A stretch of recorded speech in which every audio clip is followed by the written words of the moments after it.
about car break-ins. Thieves hit more cars over the weekend in Hendersonville. The sheriff's office says 6 cars were broken into on Brookside Camp Road, Edinburgh Street, and Lyndhurst Drive on Saturday and Sunday. Spare change was taken from the vehicles, but no electronics.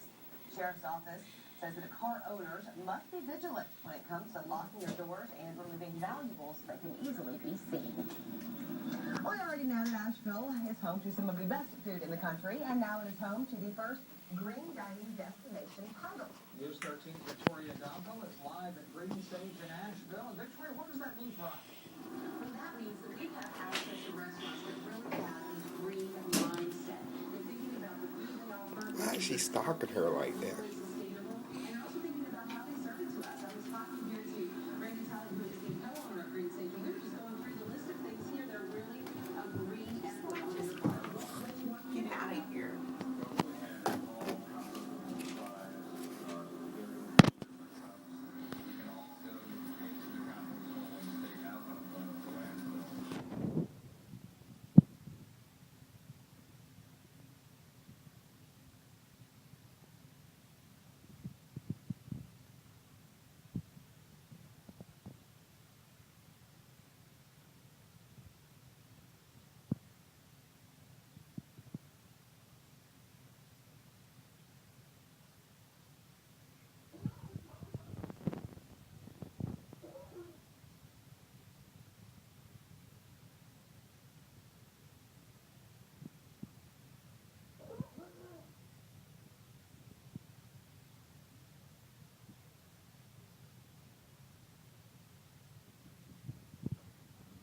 All right, stop it.